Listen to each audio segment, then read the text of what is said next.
আজকে আমি তোমাদেরকে নিয়ে ভারত এবং তার প্রতিবেশী দেশগুলো রয়েছে। কটি প্রতিবেশী দেশ আছে? 9টি প্রতিবেশী দেশ আছে, তাই তো? সেই 9টি প্রতিবেশী দেশ নিয়ে তোমাদেরকে নিয়ে আমি দেখাবো। আমি কে? না, আমি হচ্ছি ভারতবর্ষ। তা আমার ভারতবর্ষে, আমি যে ভারতবর্ষ, তো আমার ভারতবর্ষের এদিকটা হচ্ছে পশ্চিম দিক, এটা হচ্ছে পূর্ব দিক, এটা দক্ষিণ, এবং আমার পিছনে হচ্ছে উত্তর। তাহলে আমার পূর্ব দিকে কে রয়েছে, পশ্চিম দিকে কে রয়েছে, দক্ষিণ দিকে কে রয়েছে, উত্তর দিকে কে রয়েছে, সেটা আমি তোমাদেরকে নিয়ে দেখাচ্ছি। আমার পূর্ব দিকে রয়েছে কে? তুমি কে? বাংলাদেশ। বাংলাদেশের রাজধানীর নাম কি? ঢাকা। বাংলাদেশের প্রধান নদীর নাম মেঘনা। বাংলাদেশের উচ্চতম শৃঙ্গের নাম কি?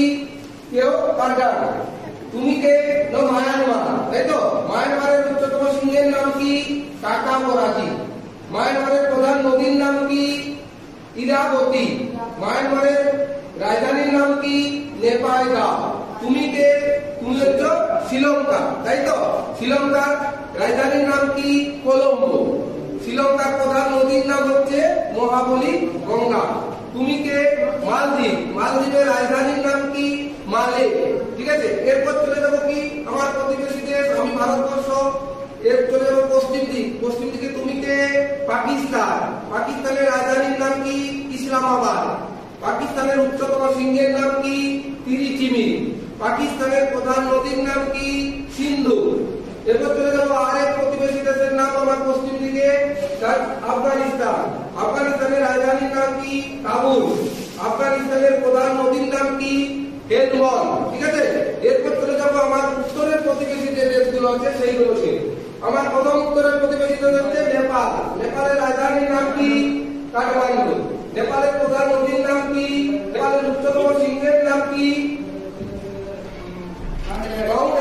এরপর চলে যাবো আরেক প্রতিবেশী দেশ, সেটার নাম হচ্ছে ভুটান। ভুটানের উচ্চতম শৃঙ্গের নাম কি? ভুটানের উচ্চতম শৃঙ্গের নাম হচ্ছে কুলাকাংরি। ভুটানের প্রধান নদীর নাম কি? মানস। ভুটানের রাজধানীর নাম হচ্ছে থিম্পু। আমি আরেক প্রতিবেশী দেশ চলে যাবো চীন।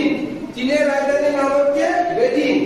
চীনের প্রধান নদীর নাম হচ্ছে ইয়াংজং ও ইয়াংশিকিয়া। ঠিক আছে, এই যে আমি তোমাদেরকে এইভাবে আমি ভারতবর্ষ, আমার পূর্ব দিকে কোন দেশগুলো আছে, পশ্চিম দিকে আছে, তোমাদের নিয়ে সুন্দরভাবে একটু বোঝাবার চেষ্টা করলাম। বুঝতে পেরেছো তো সবাই?